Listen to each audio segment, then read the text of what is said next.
हरि ओम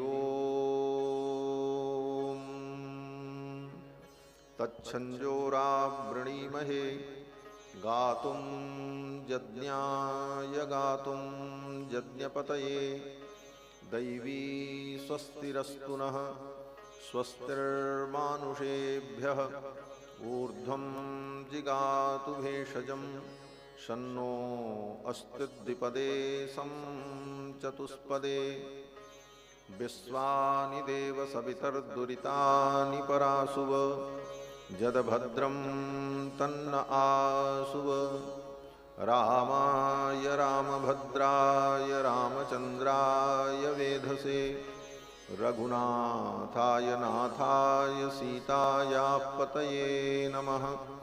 रामं रामानुजं सीतां भरतं भरतानुजं सुग्रीवं वायुसूनुं च प्रणमामि पुनः पुनः। नमोऽस्तु रामाय सलक्ष्मणाय देव्यै च तस्यै जनकात्मजायै नमोऽस्तु रुद्रेन्द्रयमानिलेभ्यो नमोऽस्तु चन्द्रार्कमरुद्गणेभ्यः। चरितं रघुनाथस्य शतकोटिप्रविस्तरम् एकैकमक्षरं प्रोक्तं महापातकनाशनं कूजन्तं राम रामेति मधुरं मधुराक्षरम् आरुह्य कविता शाखां वन्दे वाल्मीकिकोकिलं यः पिबन् सततं रामचरितामृतसागरम् अतृप्तस्तं मुनिं वन्दे प्राचेतसमकल्मषम् गोष्पदीकृतवारीशं मसकीकृतराक्षसं रामायणमहामालारत्नं वन्दे नीलात्मजम् अञ्जनानन्दनं वीरं जानकी शोकनाशनं कपीशमक्षहन्तारं वन्दे लङ्काभयङ्करं वैदेही सहितं सुरद्रुमतले हैमे महामण्डपे मध्ये पुष्पकमासने मणिमये वीरासने सुस्थितम् अग्रे वाचयति प्रभञ्जनसुते तत्त्वं मुनिभ्यः परं व्याख्यान्तं भरतादिभिः परिवृतं रामं भजे श्यामलम् आपदामपहर्तारं दातारं सर्वसम्पदां लोकाभिरामं श्रीरामं भूयो भूयो नमाम्यहम्। व्याख्यामुद्रां करसरसिजैः पुस्तकं शङ्खचक्रे बिभ्रद्भिन्नस्फटिकरुचिरे पुण्डरीके निषण्णः अम्लानश्रीरमृतविशदैरंसुविप्लावयन्माम् आविर्भूयादनगमहिमा मानसे वागधीशः। वन्दे वेदान्तकर्पूरचामीकरकरण्डकं रामानुजार्यमार्याणां चूडामणिमहर्निशम् शाण्डिल्यावयवंशबारिदविधुं श्रीकोसलेशार्चकं विश्वक्सेन यतीन्द्रदेशिकपदद्वन्द्वारविन्दाश्रितं स्वाचार्ये सुयतौ जगद्गुरुवरे श्रीरामनारायणे नित्यं सक्तमतिं जगद्गुरुवरं श्रीवासुदेवं भजे। अस्मद्गुरुभ्यो नमः अस्मत्परमगुरुभ्यो नमः अस्मत्सर्वगुरुभ्यो नमः। श्रीमते श्रीभाष्यकाराय नमः। श्रीपराङ्कुशपरकालयतिवरवरवरप्रतिवादिभीकरगुरुभ्यो नमः। श्रीजानकीकान्तस्मरणं श्रीराधाकान्तस्मरणं सन्तपूर्वाचार्याः सहायाः सन्तपूर्वाचार्याः सहायाः। बोलिए श्री सीतारामचंद्र भगवान की जय, श्री राधा कृष्ण भगवान की जय, श्री हनुमान जी महाराज की जय, श्री वृंदावन धाम की जय, यमुना मैया की जय, सब संतन की जय, सब भक्तन की जय, श्री वाल्मीकि भगवान की जय, श्री भाष्यकार रामानुज स्वामी जी महाराज की जय। जय जय सीताराम।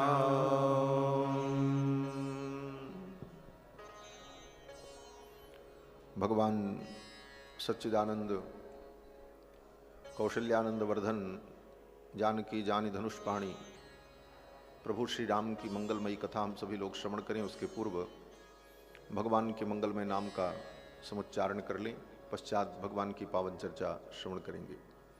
सीताराम सीताराम सीताराम जय सीताराम सीताराम सीताराम सीताराम जय सीताराम सीताराम सीताराम सीताराम जय सीताराम सीताराम सीताराम सीताराम जय सीताराम सीताराम सीताराम सीताराम जय सीताराम सीताराम सीताराम सीताराम जय सीताराम सीताराम सीताराम सीताराम जय सीताराम सीताराम सीताराम सीताराम जय सीताराम सीताराम सीताराम सीताराम जय सीताराम सीताराम सीताराम सीताराम जय सीताराम सीताराम सीताराम सीताराम जय सीताराम सीताराम सीताराम सीताराम जय सीताराम राजा राम राजा राम राजा राम जय राजा राम राजा राम राजा राम राजा राम जय राजा राम राजा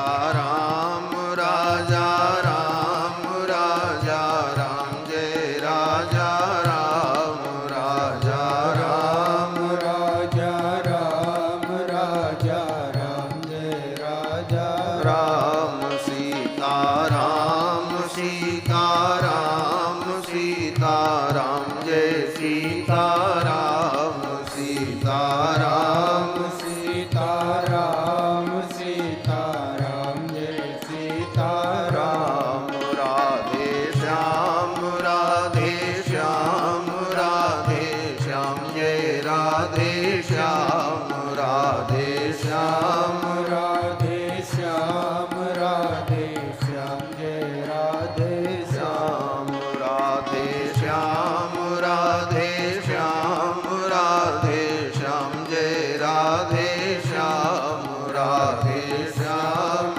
राधे श्याम राधे श्याम जय राधे श्याम राधे श्याम राधे श्याम राधे श्याम जय राधे श्याम राधे श्याम राधे श्याम राधे श्याम जय राधे श्याम राधे श्याम राधे श्याम राधे श्याम जय राधे श्याम राधे श्याम राधे श्याम राधे श्याम जय राधे श्याम सीताराम सीताराम सीताराम जय सीताराम सीताराम सीताराम सीताराम जय सीताराम सीताराम सीताराम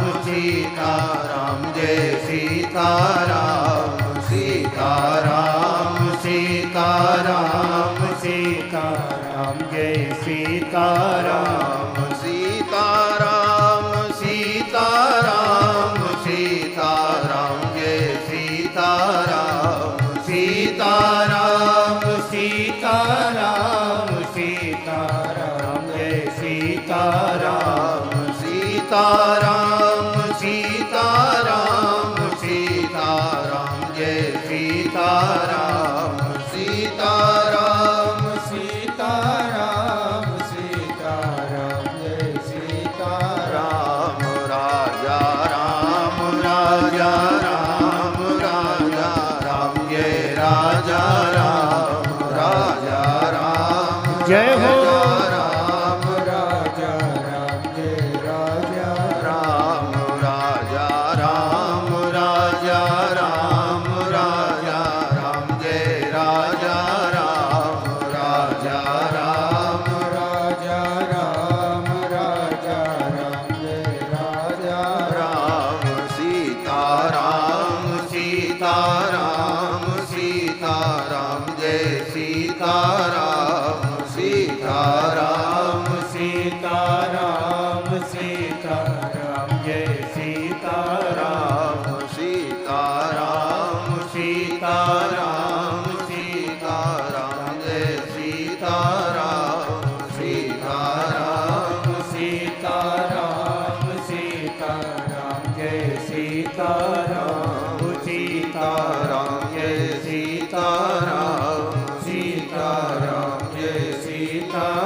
सीतारामचंद्र भगवान की जय। श्री हनुमान जी महाराज की जय। श्री भाष्यकार रामानुज स्वामी जी महाराज की जय। जय जय सीताराम।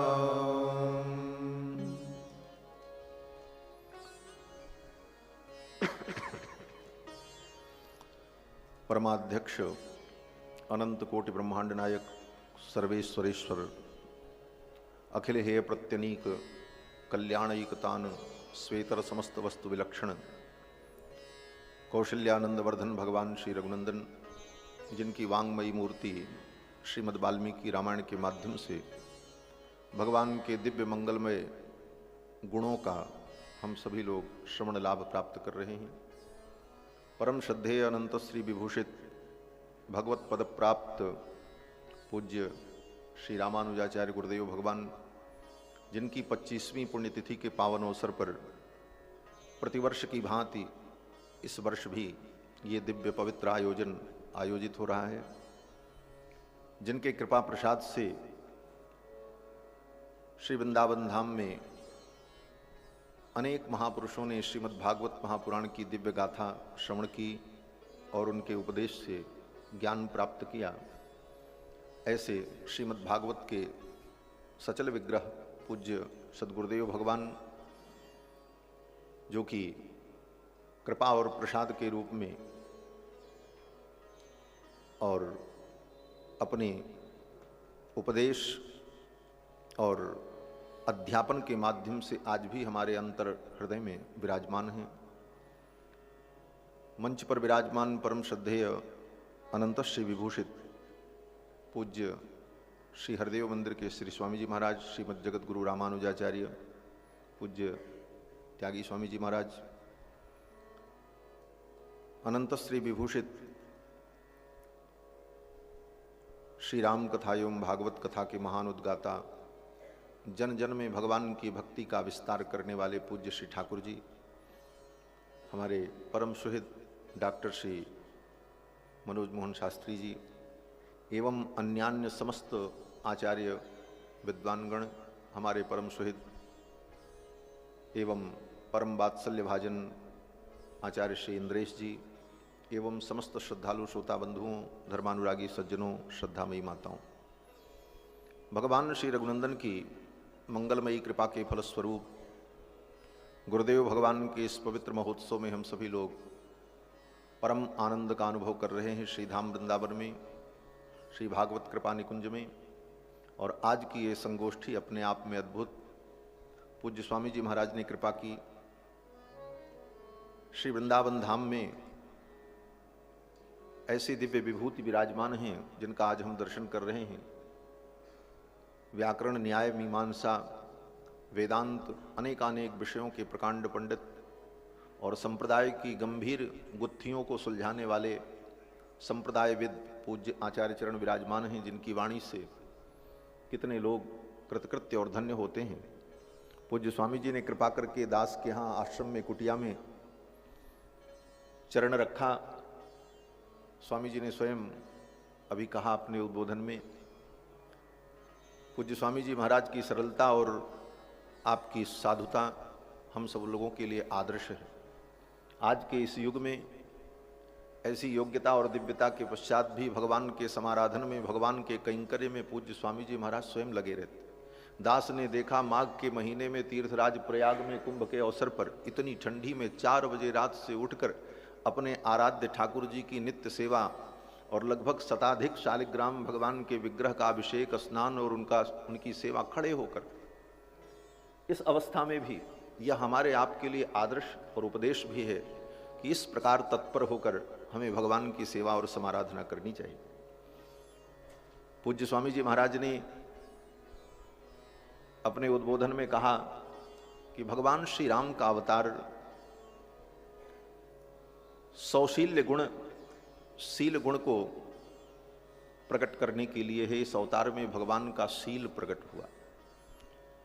भगवान का शील मंदम सह नैरंध्रेण संश्लेषः सौशील्यम। श्री गोविंदराज स्वामी जी महाराज यही कहते हैं कि निम्न से निम्न प्राणी के साथ बड़ी सहजता से मिल लेना, यही शील गुण है। बड़े व्यक्ति में बड़प्पन आ जाता है, फिर वो बड़प्पन उसे सामान्य लोगों से बहुत दूर कर देता है। लेकिन बड़प्पन आने के बाद, सब कुछ ऐश्वर्य वैभव होने के बाद भी सहजता और सरलता बनी रहे और निम्न से निम्न प्राणी से हम बड़ी सहजता से मिल लें, यही शील गुण है। और यह भगवान श्री राम का प्रधान गुण है। इसी गुण का वर्णन करते हुए गोस्वामी जी महाराज कहते हैं कि केवट मीत कहे सुख मानत बानर बंधु बड़ाई जानत प्रीति रीति रघुराई। रघुनाथ जी प्रीति की रीति को जानते हैं। केवट मीत कहे सुख मानत, अगर कोई कह दे आप केवट के मित्र हो तो भगवान को बड़ा सुख होता है। अरे इसने तो हमको इतनी बड़ी उपाधि दे दी। बोले महाराज आपको तो वेदांतियों ने बड़ी बड़ी उपाधि दी थी, अखिल कोटि ब्रह्मांड नायक, श्वेतर समस्त वस्तु विलक्षण, अखिल हेय प्रत्यनीक, कल्याणैकतान इत्यादि ऐसी दिव्य दिव्य विरुद्ध से विभूषित किया वेदांतियों ने। लेकिन भगवान को वो अच्छा नहीं लगता। अगर कोई कह दे आप केवट के मित्र हो तो ठाकुर प्रसन्न हो जाते हैं, इसने तो मुझे बहुत बड़ी उपाधि दे डाली। केवट मीत कहे सुख मानत बानर बंधु बड़ाई, अगर कोई कह दे आप बानर बंधु हो, हा हा, तो राम जी इतने प्रसन्न होते हैं, इसने तो मेरी बहुत बड़ी बड़ाई कर दी। बानर बंधु, हम बानर के बंधु कहलाएं, इसमें ठाकुर जी को बड़ा गौरव अनुभव होता है। बानर बंधु बड़ाई जानत प्रीति रीति रघुराई, ठाकुर इस प्रीति की रीत को जानते, यही भगवान का शील गुण है। और ये दया के परवश होकर भगवान का ये शील गुण, इस शील गुण ही को ही दया कहते हैं। पूज्य महाराज श्री ने निवेदन किया कि शील ही दया है, और उसी के परवश होकर भगवान अवतार लेकर विविध लीलाएं करते हैं। और श्री वेदांत देशिक स्वामी जी ने तो अपने दया शतकम में भगवान की इस दया का 100 श्लोकों में वर्णन किया है। निषादा नाम नेता कपिकुलपति कापि सबरी कुचेला अमीशाम निम्नत्व, ये कितने निम्न थे। निषादा नाम नेता, निषादराज गुह, जिनका स्पर्श कर लेने पर, छाया पड़ जाने पर लोग स्नान करते। कपिकुलपति, कापि सबरी, कहां सबरी। और ऐसे उन जीवों के साथ सहजता से मिलते हैं ठाकुर जी और अपने आप को ही दे डालते हैं, उनको भी हृदय से लगा लेते हैं। हनुमान जी महाराज लंका से जब लौटे तो भगवान ने उनको अपने हृदय से लगाया और यही कहा, एस सर्वस्व भूतों में परिस्वंगो हनुमता, हनुमान ये मेरा परिस्वंग ही मेरा सर्वस्व है, मैं तुमको अपना सर्वस्व दे रहा हूं। श्री नागेश भट्ट जो व्याकरण के महान विद्वान हुए, उन्होंने श्रीमद् वाल्मीकि रामायण की टीका में इस श्लोक के ऊपर कहा कि भगवान ने प्रसन्न होकर हनुमान जी को अनंत आनंद सिंधु ही मानो प्रदान कर दिया, क्योंकि भगवान तो अनंत आनंद सिंधु। ऐसे अनंत आनंद सिंधु ठाकुर ने उस आनंद सिंधु को ही मानो हनुमान जी में उड़ेल दिया, समर्पित कर दिया। ये भगवान का शील। और भगवान के इन गुणों को ही अनुभव करके तो जीव भगवान के शरणागत होता है। कल की कथा में आप सभी लोगों ने श्रवण किया कि भगवान के इस स्वभाव को, उनकी दया को, करुणा को समझ करके ही जयंत भगवान की शरण में आया। उसकी आने की हिम्मत थी। वो तो नारद जी ने अनुभव कराया, तब उसे अनुभव हुआ। संत जीवन में मिले तभी भगवान के इन दिव्य गुणों का जीव अनुभव कर सकता है। संतों के उपदेश से, उनकी वाणी से ही भगवान के दिव्य गुणों का प्रकाश होता है और तभी हम अनुभव कर पाते हैं। और भगवान के जो विभिन्न गुण हैं, उन गुणों को कई प्रकार से आचार्यों ने विभाजित करके अनुभव किया है। भगवान के कुछ गुण ऐसे हैं जो आश्रयण सौकर्यापादक गुण हैं। आश्रयण सौकर्यापादक गुण का मतलब जिन गुणों के कारण जीव भगवान के आश्रय में जाने के लिए तैयार होता है। और कुछ गुण भगवान के ऐसे हैं जो आश्रित कार्यापादक गुण हैं। आश्रित कार्यापादक गुण का मतलब जीव भगवान की शरण में आ जाए, उसके बाद उसके जो कार्य हैं उन कार्यों का संपादन जो भगवान करते हैं जिन गुणों से, वो क्या है? बोले भगवान का ऐश्वर्य, भगवान का वीर्य, भगवान का पराक्रम। और भगवान के आश्रय में जीव जाए, इसके लिए किस गुण की जरूरत है? बोले भगवान की सुशीलता, भगवान का शील। ये गुण ऐसे हैं कि इन्हीं गुणों के कारण जीव भगवान की शरणागति करता है, भगवान की शरण में जाने को उद्यत होता है। भगवान श्री राम के दिव्य चरित्र का हम सभी लोग रसास्वादन कर रहे हैं। भगवान श्री राम का चरित्र अनंत, चरितम रघुनाथस्य शतकोटि प्रविस्तरम एकैकमक्षरम प्रोक्तम महापातक नाशनम। कल की कथा में आप सभी लोगों ने श्रवण किया कि भगवान चित्रकूट में विराज रहे हैं और श्री भरत भैया भगवान से मिलकर भगवान की पादुकाओं को लेकर श्री अवध पधारे और उन पादुकाओं को सिंहासन पर विराजमान किया और प्रजा का पालन करते। भगवान श्री राम चित्रकूट में रहते हैं। भगवान श्री राम ने विचार किया कि यहां रहने के कारण बार बार मुझे अयोध्या की स्मृति होगी, माताओं की स्मृति होगी, और वहां के मुनि महात्माओं को भी संकोच लग रहा था, इनके कारण लोगों का आना जाना बढ़ेगा तो हमारी साधना, हमारी भक्ति, हमारी उपासना बाधित होगी। इन सारी बातों पर विचार करके भगवान ने निर्णय किया कि यहां से हमें अन्यत्र चलना चाहिए, और भगवान वहां से आगे चल पड़ते हैं। कुमार लक्ष्मण और भगवती जानकी के साथ अत्रि मुनि के आश्रम जाते हैं। अत्रि के आश्रम जब प्रभु गए, अत्रि के आश्रम जब प्रभु गए, सुनते महामुनि हर्षित भयउ, सुनते महामुनि हर्षित भयउ, सुनते महामुनि हर्षित भयउ, सुनते महामुनि हर्षित भयउ। अत्रि के आश्रम जब प्रभु गयउ, अत्रि के आश्रम जब प्रभु गयउ, अत्रि के आश्रम जब। अत्रि मुनि के आश्रम में भगवान पहुंचते हैं। अत्रि मुनि ने भगवान का आतिथ्य किया, स्वागत किया। अत्रि मुनि की पत्नी अनसुया ने श्री जानकी जी को बड़ा ही स्नेह दिया है, और जानकी जी से जब वार्ता की तो श्री जानकी जी को श्री अनसुया जी ने नारी धर्म का उपदेश किया। स्वयं जानकी जी भी कहती हैं कि मैंने अपने माता पिता से और अपने कुल के श्रेष्ठ लोगों से नारी धर्म के रूप में यही श्रवण किया है कि पति की सेवा करना यही सबसे बड़ा नारी का धर्म है। पति शुश्रूषणान्नार्यास्तपो नान्यद् विधीयते। पति की शुश्रूषा को छोड़कर नारी के लिए अलग से कोई तपस्या और धर्म नहीं। ये स्वयं श्री जानकी जी ने कहा। नारी का सबसे बड़ा धर्म है पति की सेवा, और पति के अनुकूल रहना। अलग से नारी के लिए कोई व्रत अनुष्ठान का विधान नहीं है। पति के अनुकूल रहकर पति की अनुमति से बाकी सारे अनुष्ठान विधान वो करे, लेकिन प्रधानता पति के चरणों की सेवा। श्री मनु जी महाराज मनुस्मृति में कहते हैं कि स्त्रीणाम पृथक यज्ञो, स्त्रियों के लिए पृथक कोई यज्ञ, ना व्रतम नाप्युपोषणम, स्त्री के लिए अलग से कोई व्रत और उपवास नहीं। नास्ति स्त्रीणाम पृथक यज्ञो न व्रतम नाप्युपोषणम।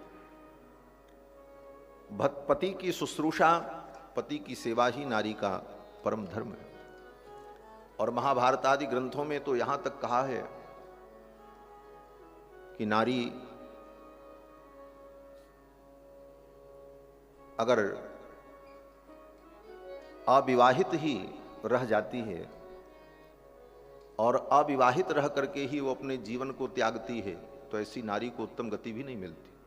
महाभारत में लिखा, नारी के लिए विवाह संस्कार ही सबसे बड़ा संस्कार है और पति की सेवा ही परम धर्म है। महाभारत में शल्य पर्व में एक बड़ी सुंदर कथा है, वृद्ध कन्या उपाख्यान। वृद्ध कन्या उपाख्यान में है कि एक कन्या थी, वो महर्षि की कन्या थी, कुणिगर्ग नाम के एक महर्षि थे, उनकी कन्या थी। उनके पिता अपनी कन्या का विवाह करना चाहते थे, लेकिन संजोग नहीं बना, नहीं कर पाए और पहले ही परलोक सिधार गए। तो उस कन्या ने विचार किया कि पिता ने मेरा कन्यादान नहीं किया, तो अब मैं ऐसे ही रहूं और पिता के आश्रम में रह करके ही मैं भी तपस्या करूं, ब्रह्मचारिणी बन करके रहूं। और उस कन्या ने कई दशक उसी आश्रम में रह करके तप किया और वो वृद्ध हो गई, इसीलिए उसका नाम वृद्ध कन्यका पड़ा, वृद्ध कन्यका। जब उसके जीवन का अंतिम समय आया तो उसने विचार किया मेरा अंतिम संस्कार तो कोई करेगा नहीं, कोई था ही नहीं। तो स्वयं उसने चिता तैयार की कि चिता बना करके इसी चिता में मैं जल जाऊं, अपने जीवन को समाप्त करके ब्रह्मलोक को प्राप्त कर लूं। जब वो चिता जला करके तैयार हुई कि मैं चिता में प्रवेश करूं, उसी समय देवर्षि नारद आ गए। तो देवर्षि नारद ने पूछा, देवी आप इस चिता में आरोहण करने जा रही हो, क्या कारण है? तो उस कन्या ने कहा, मुनिवर मैं स्वर्ग की प्राप्ति के लिए, उत्तम लोक की प्राप्ति के लिए चिता में प्रवेश करने जा रही हूं। आज तक मैंने जीवन में तप किया। तो देवर्षि नारद ने कहा कि असंस्कृताया कन्याया कुतो लोकस्तवानघे। हे देवी, जिस स्त्री का विवाह संस्कार नहीं हुआ, ऐसी असंस्कृत कन्या जिसके संस्कार नहीं हुए, उसके लिए संसार में कोई उत्तम लोक है ही नहीं। तुमको तो स्वर्ग क्या नरक में भी जगह नहीं मिली। नारद जी ने यही कहा। ये कथा मैं इसलिए कह रहा हूं कि समाज में होने वाली विकृतियों को दूर करने के लिए इन विषयों पर विचार करना चाहिए। देवर्षि नारद ने कहा, असंस्कृताया कन्याया कुतो लोकस्तवानघे। हे अनघे, हे पाप रहिते, संस्कार विहीना कन्या के लिए कोई उत्तम लोक नहीं होता। तुम इसमें जल करके मर भी जाओगी तो तुम्हें उत्तम लोक की प्राप्ति नहीं होगी। कन्या ने कहा, हमने तो तप किया था कि हमें उत्तम लोक की प्राप्ति हो, अब मैं क्या करूं? तो देवर्षि नारद ने कहा, अब से तुम विवाह करो, क्योंकि तुम अभी कन्या हो, तुम्हारे अंदर कोई दोष नहीं है और तुमने पवित्रता से जीवन जिया है। इस स्थिति में भी अगर तुम्हें कोई पत्नी के रूप में स्वीकार कर ले, कोई वर्ण के अनुकूल व्यक्ति, धर्म के अनुकूल व्यक्ति, तभी तुम्हें उत्तम लोक की प्राप्ति होगी। ये कह करके देवर्षि नारद चले गए। उस कन्या ने, वृद्ध कन्यका ने चिता में आरोहण का संकल्प त्याग दिया और फिर विचरण करने लगी, कोई मेरा वर्ण कर ले। महर्षियों की सभा लगी थी, बड़े बड़े महर्षि लोग, महात्मा लोग बैठे थे। उस सभा में पहुंच करके उसने निवेदन किया कि कोई ब्राह्मण मेरा वर्ण कर ले, मैं पवित्र हूं, शुद्ध हूं, शरीर से जर्जर हो गई हूं, वृद्धावस्था हो गई है, लेकिन मैं ब्रह्मचारिणी हूं। कोई व्यक्ति में मुझे स्वीकार कर ले, पत्नी के रूप में मेरा वर्ण कर ले, उसको मैं अपने जीवन की सारी तपस्या का फल प्रदान कर दूंगी जो तप मैंने किया है संकल्प करके, लेकिन मेरा वर्ण कर ले। इस प्रकार जब कन्या ने कहा तो गालो महर्षि के पुत्र श्रृंगवान वहां पर बैठे थे। महर्षि श्रृंगवान ने कहा, ठीक है, मैं वर्ण करता हूं। और गालो महर्षि के पुत्र श्रृंगवान ने उस कन्या का पाणी ग्रहण किया, वृद्ध कन्या का। उसका नाम ही वृद्ध कन्या है, बहुत बड़ा उपाख्यान है महाभारत में। तो श्रृंगवान ने जब उसका पाणी ग्रहण किया, उसी समय पति के पाणी ग्रहण कर लेने पर इस पुण्य के प्रभाव से, इस संस्कार के प्रभाव से वो कन्या तुरंत युवती हो गई जो वृद्ध थी। और फिर एक दिन, मात्र एक दिन अपने पति के साथ वो रही और दूसरे दिन उसने शरीर को त्यागा और उत्तम विमान में बैठ करके दिव्य लोक को प्राप्त किया। ये पति का महत्व है। बिना पति की शुश्रूषा के, पति के चरणों का आश्रय लिए बिना नारी को उत्तम गति की प्राप्ति। वर्तमान में पुरुषों की नकल करते हुए स्त्रियां भी आजीवन अविवाहित रहने का संकल्प करती हैं। ये गलत है, असम्मत है, शास्त्र विरुद्ध है। पुरुष के लिए तो शास्त्र में नियम है, यज्ञोपवीत संस्कार के बाद, वेदाध्ययन करने के बाद, ब्रह्मचर्य व्रत पूर्ण करने के बाद अगर गृहस्थ आश्रम में प्रवेश करने की इच्छा है तो गृहस्थ आश्रम में प्रवेश करे, अन्यथा वो संन्यास ले ले। यद हरेव विरजेत तद हरेव परव्रजेत, ये श्रुति कहती है। और दूसरा विकल्प क्या है? आश्रमाद आश्रमम गच्छेत, एक आश्रम से दूसरे आश्रम में जाए। तो पुरुष के लिए तो शास्त्र ये विधान करता है, लेकिन स्त्री के लिए, बोले स्त्री के लिए एक ही आश्रम है, गृहस्थ आश्रम।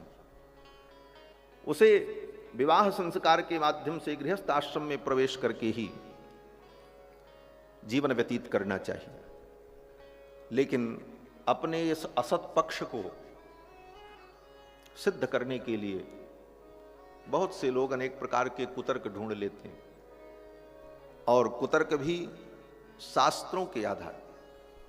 यही बड़ी विडंबना है आज की कि हम शास्त्र के अनुसार आचरण नहीं करना चाहते, अपितु अपने आचरण को शास्त्र से प्रमाणित करना चाहते। शास्त्र के अनुकूल हम आचरण करना नहीं चाहते क्योंकि हम उस आचरण से मजबूर हैं अपने स्वभाव से। तो लोग हमको गलत न कहें, इसलिए हम शास्त्र से अपने उस आचरण को प्रमाणित करने के लिए कुतर्क और शास्त्र की पंक्तियों का अपने मन के अनुकूल अर्थ लगाने लगते। ये विडंबना बड़ी भयानक है। इससे शास्त्र की भी अवहेलना होती है और हमारा भी पतन होता है। कई ऐसे लोग महाभारत के ही एक आख्यान को उदाहरण के रूप में प्रस्तुत करते हैं कि सांडिल्य महर्षि की पुत्री जो थी, उन्होंने भी विवाह नहीं किया। एक कथा ये भी है, लेकिन उस कथा के जो मुख्य विषय हैं उस विषय को न कह करके सांडिल्य महर्षि की बेटी ने विवाह नहीं किया, इसलिए कोई भी बेटी विवाह न करके अविवाहित रह सकती है, ये तर्क लोग ढूंढ लेते। लेकिन सांडिल्य महर्षि की बेटी का चरित्र जो महाभारत में है, वह उनकी बेटी जो थी, जब कन्या ही थी, रजोधर्म से रहित थी, उसी समय वो तप कर रही थी और आराधना कर रही थी, और उसी काल में उसका शरीर ही छूट गया, विवाह का अवसर ही नहीं आया। इसलिए इस कथा को भी प्रमाण के रूप में लोग जो प्रस्तुत करते हैं वह अनुचित ही। मूल बात कहने का तात्पर्य यही है कि नारी का परम धर्म पति की शुश्रूषा और गृहस्थ धर्म में रहकर गृहस्थ धर्म का पालन करते हुए भगवान की आराधना करना, यही नारी का परम धर्म है। ये नारी धर्म श्रीमद् वाल्मीकि रामायण में भगवान श्री राम ने भी अपनी माँ कौशल्या को जो कहा है, वन की यात्रा पर चलते समय, उस समय भी बताया है। श्री जानकी जी भी कहती, श्रीमद् रामचरितमानस में अनुसुईया जी जानकी जी को नारी धर्म का उपदेश करती हैं तो यही कहती हैं, बिनु श्रम नारी परम गति लहई। बिनु श्रम नारी परम गति लहई, पतिव्रत धर्म छाड़ी चल गई। बिनु श्रम नारी परम गति लहई, पतिव्रत धर्म छाड़ी चल गई। पतिव्रत धर्म छाड़ी चल गई, पतिव्रत धर्म छाड़ी चल गई। बिनु श्रम नारी परम गति लहई, बिना श्रम के ही, बिना तपस्या के, बिना कठोर तप के ही नारी को परम गति की प्राप्ति हो जाती है। कब? बोले पतिव्रत धर्म छाड़ी छल गई, छल को छोड़कर, चतुराई को छोड़कर पातिव्रत धर्म का पालन। क्यों? बोले अमित दान भरता वैदेही। अनुसुईया जी कहती हैं, हे वैदेही, पति जो है वो अमित देने वाला है, बाकी दुनिया में देने वाले जो हैं वो सीमित हैं। दुनिया में जो लोग कुछ देंगे वो सीमित होगा, लेकिन पति जो देगा वो असीमित होगा। अमित दान भरता वैदेही, और ऐसे भर्ता के चरणों की सेवा, पति की सेवा, यही नारी का परम धर्म। ये सब उपदेश अनुसुईया जी ने श्री जानकी जी को दिया और फिर अनेक प्रकार के दिव्य आभरण और दिव्य वस्त्र श्री अनसुया जी ने जानकी जी को प्रदान किया। इदं दिव्यं वरं माल्यं वस्त्रमाभरणानि च अंगरागम च वैदेही महार्हा मनुलेपनम। अनेक प्रकार के दिव्य आभूषण और बड़े महंगे दिव्य महार्ह वस्त्र और अनुलेप चंदन, अनेक प्रकार के प्रसाधन की वस्तुएं दिव्य रूप से जो प्रकट थीं, उन वस्तुओं को श्री अनसुया जी ने जानकी जी को प्रदान किया। और फिर श्री अनसुया जी ने जानकी जी से जानकी जी के विवाह की चर्चा की। अनसुया जी ने पूछा, वैदेही श्री रघुनंदन के साथ तुम्हारा विवाह कैसे हुआ? और विवाह की जब चर्चा की तो श्री जानकी जी ने सारी विवाह की कथा अनसुया जी को सुनाई। कथा तो वही है, विश्वामित्र जी के साथ श्री रघुनाथ जी पधारे, सीता जी कहती हैं विश्वामित्र जी के साथ में दोनों भाई पधारे और वहां उन्होंने मेरे पिता की प्रतिज्ञा को पूर्ण करते हुए धनुर्भंग किया और फिर मैंने इनको प्राप्त किया। कथा तो उतनी है, लेकिन यहां पर एक भगवान के दिव्य मर्यादा पुरुषोत्तम का चरित्र जो जानकी जी ने कहा है, जो पीछे कहीं नहीं सुनने को मिला। श्री जानकी जी अनसुया जी से कहती हैं कि मेरे स्वामी करुणा निधान श्री रघुनाथ जी कितनी मर्यादा का पालन करते हैं कि जब इन्होंने धनुष तोड़ दिया तो मेरे पिताजी ने अपनी प्रतिज्ञा के अनुसार कन्यादान करने का संकल्प किया। कन्यादान करने के लिए मेरे पिताजी उद्यत हुए। उद्यता दातुमुद्यम्य जलभाजनमुत्तमम्। जिस समय धनुष टूटा उसी समय श्री जनक जी महाराज जलपात्र लेकर कन्यादान का संकल्प करने जा रहे थे, क्योंकि प्रतिज्ञा थी अब इसी समय सीता जी का दान कर दे। जानकी जी कहती हैं कि उद्यता दातुमुद्यम्य जलभाजनमुत्तमम् दीयमानम नतु तथा प्रतिजग्राह राघव। मेरे पिता कन्यादान करने के लिए उद्यत हुए, लेकिन राघव ने कन्यादान ग्रहण नहीं किया। राम जी ने कहा हम नहीं ग्रहण करेंगे कन्या। क्यों? बोले जब तक मेरे पिताजी नहीं आएंगे और पिताजी की अनुमति नहीं मिलेगी तब तक मैं कन्यादान कैसे ग्रहण करूं। कितनी ऊंची मर्यादा। प्रतिज्ञा के अनुसार तो कन्या प्राप्त होंगी, इनको धनुर्भंग किया, लेकिन उस समय जब जनक जी कन्यादान करने के लिए उद्यत हुए तो राम जी ने कन्यादान ग्रहण नहीं किया। दीयमानम नतु तदा प्रतिजग्राह राघवः अविज्ञाय पितुश्छन्दम अयोध्याधिपते प्रभो ततः स्वसुरमामंत्र वृद्धम दशरथम नृपम। और तब मेरे ससुर जी को, श्री दशरथ जी को मेरे पिताजी ने आमंत्रण दे करके आदर पूर्वक जब बुलाया और वो जब आए तब राघव जी ने कन्यादान ग्रहण किया। ये रघुनाथ जी की मर्यादा है। श्री जानकी जी ने अपने विवाह की कथा जब सुनाई, अनसुया जी बड़ी प्रसन्न हुई और खूब आशीर्वाद दिया। अत्रि मुनि और अनसुया का आशीर्वाद प्राप्त करके भगवान श्री सीतारामचंद्र जी और कुमार लक्ष्मण वहां से आगे बढ़ते हैं और दंडकारण्य में प्रवेश करते हैं। यहां पर अयोध्या कांड की कथा पूर्ण होती है और अरण्य कांड की कथा प्रारंभ होती है। भगवान दंडकारण्य में प्रवेश करते हैं तो भगवान की कथा भी अरण्य कांड में प्रवेश करती है, क्योंकि भगवान और भगवान की कथा तो एक ही है। रामस्य नाम रूपम च लीला धाम परात्परम एतत् चतुष्टयम नित्यम सच्चिदानंद विग्रहम। तो भगवान भी दंडकारण्य में प्रवेश कर रहे हैं और भगवान की कथा भी अरण्य कांड में प्रवेश कर रही है। महर्षि वाल्मीकि कहते हैं कि प्रविश्यतु महारण्यम दंडकारण्यमात्मवान रामो ददर्श दुर्धस्तस्तापसाश्रम मंडलम। दंडकारण्य में भगवान ने जब प्रवेश किया, दंडकारण्यमात्मवान, भगवान श्री राम कौन है? आत्मवान। ऐसे घनघोर जंगल में प्रवेश कर रहे हैं और निर्भय होकर के, निश्चिंत होकर श्री जानकी को और कुमार लक्ष्मण को लेकर जब प्रवेश किया तो देखते क्या हैं, रामो ददर्श दुर्धर सस्तापसाश्रम मंडलम, तपस्वियों के मंडल को देखा, तपस्वियों के आश्रम को देखा, जो दुर्धर्ष तपस्या करने वाले, बड़ी कठिन तपस्या करने वाले महात्मा लोग वहां निवास करते थे। भगवान श्री राम ने कुमार लक्ष्मण से कहा, लक्ष्मण अपने धनुष की डोरी को खोल लो, धनुष को विज्य कर लो। धनुष में जो डोरी बांधी जाती है, जब युद्ध करना हो, लड़ाई करना हो, कोई ऐसी परिस्थिति हो तब धनुष पर डोरी चढ़ाई जाती है, बाकी समय में डोरी को खोल करके ढीला करके रखते। भगवान श्री राम ने कहा, हम मुनियों के आश्रम में प्रवेश कर रहे हैं, और मुनियों के आश्रम में जब प्रवेश करें तो बड़ी ही शीलता से और बड़े ही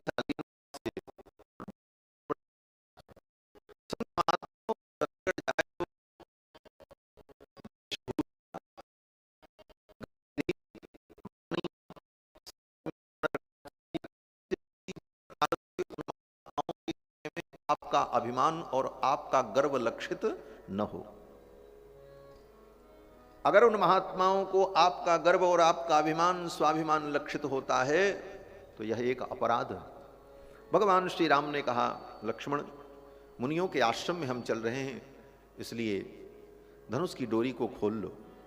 तद्दृष्ट्वा राघव श्रीमास्तापसाश्रम मंडलम अव्यगच्छन् महातेजा विज्यम कृत्वा महद्धनु। अपने महान धनुष को, अपने धनुष को भगवान श्री राम ने विज्य कर लिया, और लक्ष्मण जी ने भी अपने धनुष को विज्य कर लिया। मुनियों के आश्रम में जब प्रवेश किया, उन मुनियों ने भगवान श्री राम को देखा तो सभी मुनियों ने भगवान श्री राम को आशीर्वाद दिया है, उनका मंगलाशासन किया। महर्षि वाल्मीकि कहते हैं कि मंगलानि प्रयुंजाना प्रत्यगृह्णन् दृढ़व्रताः। वे दृढ़व्रत जिन्होंने अपने जीवन में कठिन व्रत धारण कर रखा है, ऐसे दुर्धर्ष तपस्वी दंडकारण्य के वे मुनि महात्मा भगवान का मंगलाशासन करने लगे, भगवान को आशीर्वाद देने लगे। कथा में मैंने निवेदन किया था, श्रीमद् वाल्मीकि रामायण मंगलाशासन ग्रंथ है। इस ग्रंथ में भगवान को जितना आशीर्वाद मिला, जितना भगवान का मंगलाशासन लोगों ने किया, इतना आशीर्वाद भगवान को किसी अवतार में नहीं मिला।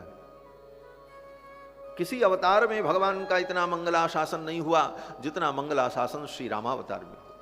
इसलिए वाल्मीकि रामायण को तो मंगलाशासन ग्रंथ ही कहते हैं। ये मंगलाशासन ग्रंथ है, इसमें भगवान को खूब आशीर्वाद मिला।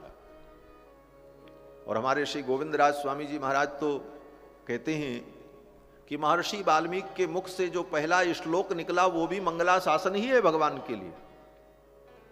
मानिषाद प्रतिष्ठाम तम अगम शाश्वती समाह यत्क्रौंच मिथुनादेकम अवधि काम मोहितम। महर्षि वाल्मीकि ने उस निषाद को जो शाप दिया था कि तुमने इस क्रौंच को मार दिया, मैं तुम्हें शाप दे रहा हूं, तुम्हें कभी शांति नहीं मिलेगी, तुम्हें कभी प्रतिष्ठा नहीं मिलेगी। यत्क्रौंच मिथुनादेकम अवधि, तुमने इस मिथुन क्रौंच के जोड़े में एक को मारा है। ये शाप जो महर्षि वाल्मीकि के मुख से निकला, प्रथम कविता निकली, इसके पहले दुनिया में कोई कविता नहीं थी। ये वाल्मीकि जी की प्रथम कविता, और वो भी क्या बोले, निषाद को शाप देने के लिए। तो विचार किया आचार्यों ने कि भाई कविता तो लोक मंगल के लिए होती और शाप तो अमंगल है। काव्य की रचना लोक मंगल के लिए होती, और आदि कवि के मुख से पहली कविता निकली वो भी किसी को शाप देने के लिए। तो फिर कविता से और काव्य से जगत का मंगल कैसे होगा? काव्य क्यों लिखा जाता है? आचार्य मम्मट ने अपने काव्य प्रकाश ग्रंथ में काव्य के प्रयोजन का जब वर्णन किया तो कहते हैं, काव्यम यशसे अर्थ कृते व्यवहार विदे शिवेतर क्षतये। ये सब सारे कारण बताए कि काव्य की रचना का पहला कारण तो होता है यश से। यश की प्राप्ति के लिए व्यक्ति काव्य की रचना करता है। हम बहुत अच्छे काव्य की रचना करें तो संसार में हमारा नाम होगा, हम बहुत बड़े कवि। इस आकांक्षा में लोग कविता लिखते हैं, काव्य करते हैं। अर्थकृते, धन के लिए काव्य लिखा जाता है। बड़े बड़े राजाओं के दरबार में राजाओं के नाम पर पंडित लोग, विद्वान लोग ग्रंथ लिख करके उन्हें दे देते थे, उनको बड़ी मोटी दक्षिणा मिल जाती। अर्थकृते आज भी होता है। वाराणसी में और बड़े बड़े विश्वविद्यालयों में जाकर के देखो, कितने बच्चे पीएचडी करने जाते हैं। अब इतनी बड़ी थीसिस लिखनी है, लिखने का सामर्थ्य नहीं है, किसी गुरु विद्वान के पास गए, बोले गुरुजी कैसे करें, बोले लाओ दक्षिणा, सब कर देते हैं। बढ़िया दक्षिणा दी, ले जाकर के 1,00,000, 2,00,000, 4,00,000 रुपए, और बस 15-20 दिन में, 1 महीने में उन्होंने बढ़िया थीसिस प्रबंध लिख करके तैयार कर दिया, शोध प्रबंध, और छप गया उसके नाम पर। तो अर्थ के लिए भी लिखा जाता है। और यशसे अर्थकृते शिवेतरक्षतये, अमंगल की निवृत्ति के लिए भी काव्य की रचना होती है। काव्य की रचना करने से अमंगल निवृत्त होता है। एक बड़ा सुंदर इतिहास है। विद्वान लोग कहते हैं कि कवि कालिदास जी ने जब कुमार संभवम ग्रंथ की रचना की और उस ग्रंथ में भगवान शंकर के प्रणय लीला, भगवती पार्वती के साथ जो श्रृंगार लीला हुई उसका वर्णन किया, तो इतना विस्तृत वर्णन कर डाला साहित्य में कि वो वर्णन पार्वती जी को अच्छा नहीं लगा। हमारी इस लीला का इतना खुला वर्णन। कहते हैं कि पार्वती जी ने शाप दे दिया, बोले जाओ तुम्हें कुष्ठ रोग हो जाए, जिन हाथों से तुमने ये सब लिखा तुम्हें कुष्ठ रोग हो जाए।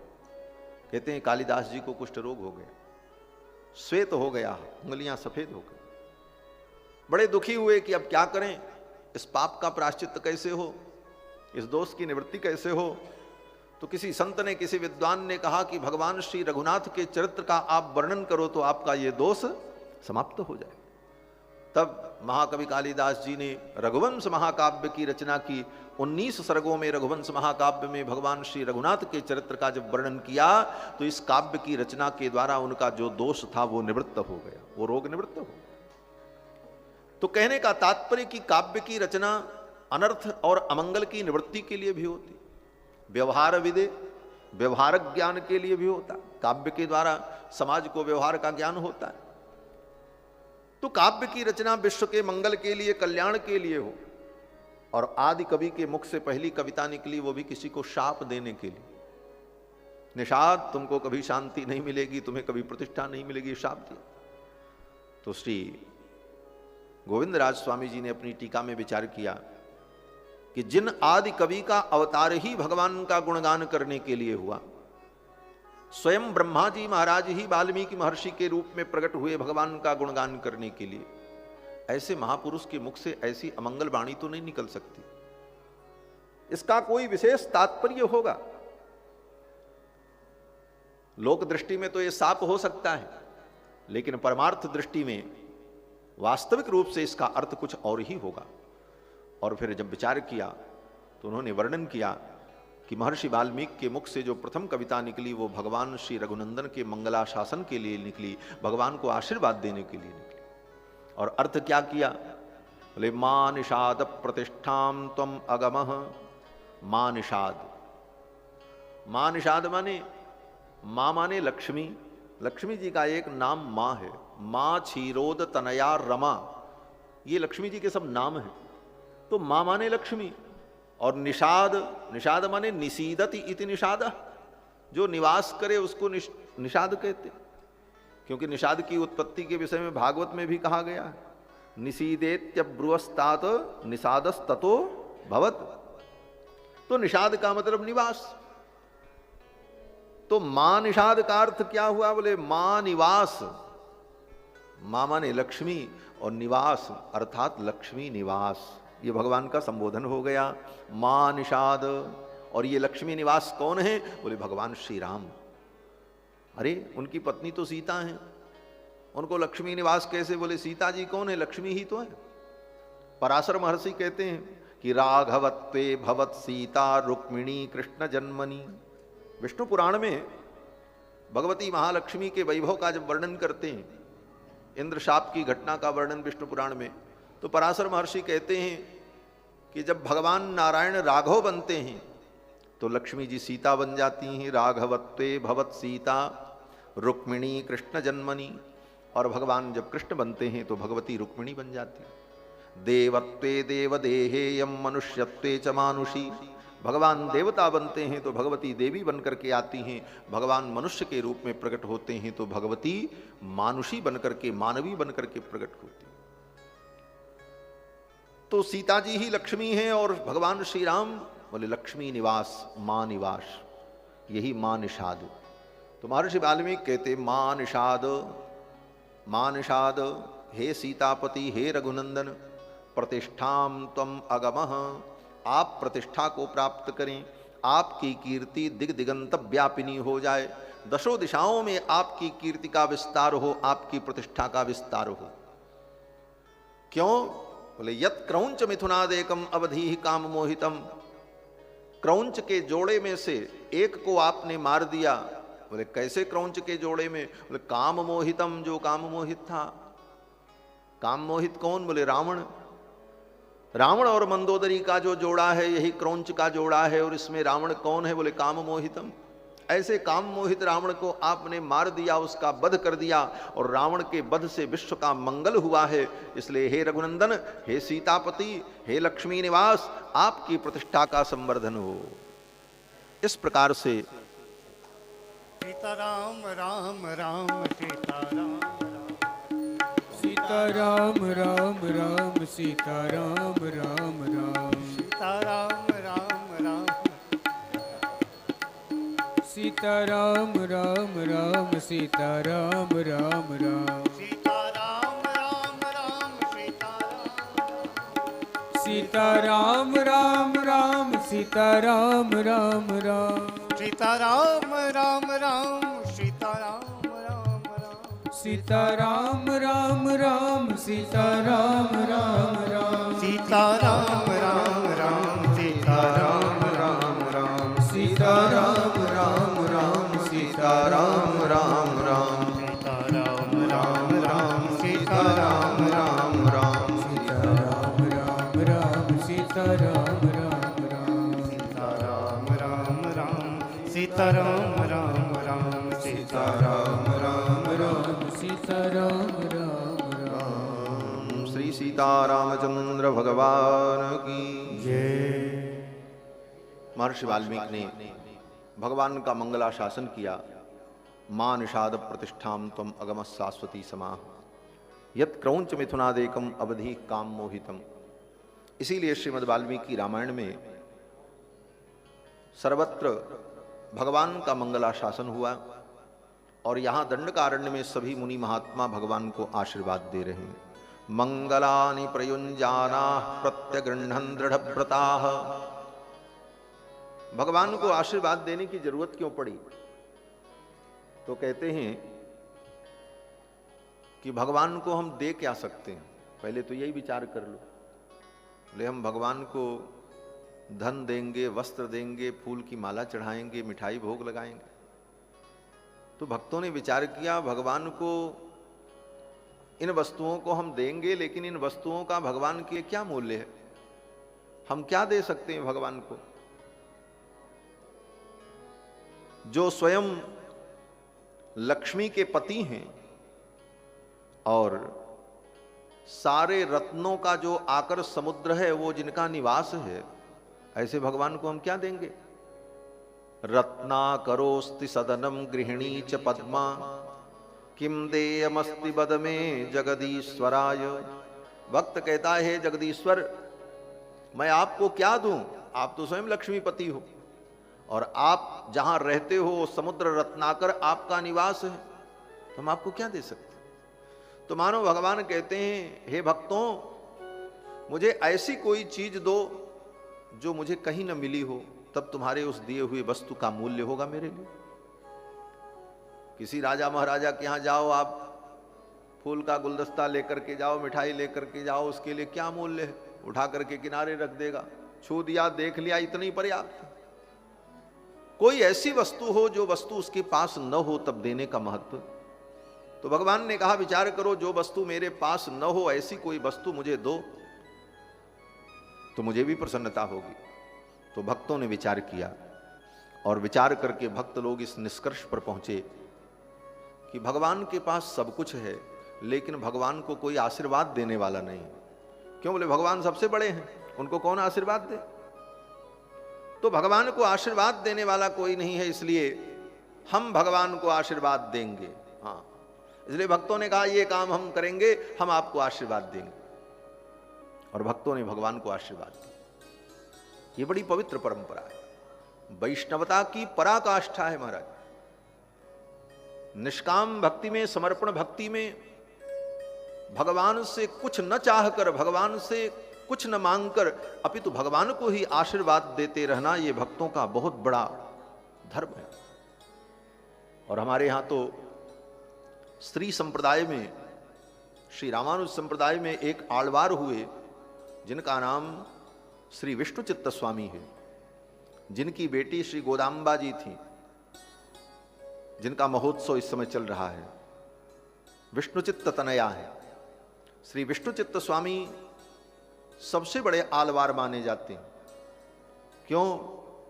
क्योंकि उन्होंने भगवान को खूब आशीर्वाद दिया। और विष्णुचित्त आलवार ने जो प्रबंध लिखा है, द्रविड़ प्रबंध, उस प्रबंध का नाम पल्लांडु प्रबंध है। उस प्रबंध में उन्होंने केवल भगवान को आशीर्वाद दिया है। हाँ, इसीलिए परंपरा है द्राविड़ प्रबंध के अध्ययन में, पाठ में, कि जैसे वेद पढ़ने के पहले ओंकार का उच्चारण किया जाता है और तब वेद मंत्र का उच्चारण होता है, उसी प्रकार से द्राविड़ प्रबंध में सबसे पहले विष्णुचित्त स्वामी के प्रबंध का पाठ किया जाता है, तब कोई प्रबंध पाठ होता है। जिस प्रबंध पाठ की चर्चा पूज्य स्वामी जी महाराज कर रहे थे, षटकोप स्वामी ने भगवान के सौलभ्य गुण का चिंतन किया अपने प्रबंध में, सहस्र गीति में। तिरुवायमोळी, उस प्रबंध का नाम तिरुवायमोळी। उस प्रबंध में षटकोप स्वामी ने भगवान की सुलभता का, कि भगवान कितने सुलभ हो गए भक्तों के लिए। सोचो कितने सुलभ हो गए। बोले जिन भगवान का आहार काल है, संसार के समस्त प्राणियों को भात बना करके और मृत्यु को दाल बना करके उसी में सान करके भगवान खा जाते हैं प्रलय काल में। वेदों ने यही कहा उपनिषद में कि अनंत अनंत जीव मृत्युर यस्य उपसेचनम, मृत्यु जो है उपसेचन है। जैसे सूखा भात गले में अटक जाएगा, सूखा भात गले में अटक जाएगा, नीचे नहीं जाएगा। कोई गीली चीज हो, सब्जी हो, रसेदार दाल हो, तब वो भीतर जाए। तो प्रलय काल में इन अनंत अनंत जीव रूपी अन्न को, भात को भगवान आत्मसात करते हैं। लेकिन कैसे? बोले मृत्युर यस्य उपसेचनम, मृत्यु को ही उपसेचन बना करके, दाल बना करके उसी में भिगो करके, लपेट करके लटक जाते। ये भगवान। और उनको बोले यशोदा रानी छड़ी लेकर के डांटती, रोने भी नहीं देती। बोले चुप हो जाओ, रो मत, आवाज नहीं निकलनी चाहिए। तो भगवान मुंह बंद कर लेते हैं लेकिन आंसू बहता रहता है। यही भाव तो बिंदु जी ने कहा कि जाकी बक्र भ्रिकुट के भय से सागर सप्त उबलते देखा, उसको मां यशोदा के भय से अश्रु बिंदु दृग ढलते देखा। ये सौलभ्य भगवान का, कि जिसकी भ्रिकुटी टेढ़ी हो जाए,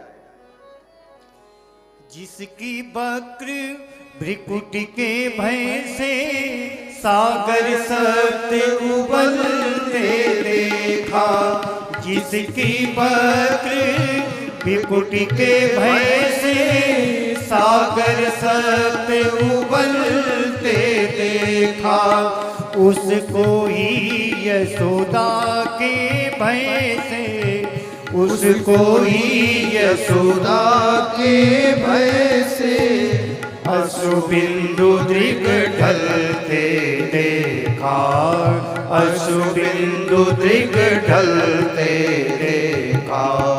प्रबल प्रेम के पाले पड़कर, प्रबल प्रेम के पाले पड़कर प्रभु को नियम बदलते देखा, प्रभु को नियम बदलते देखा।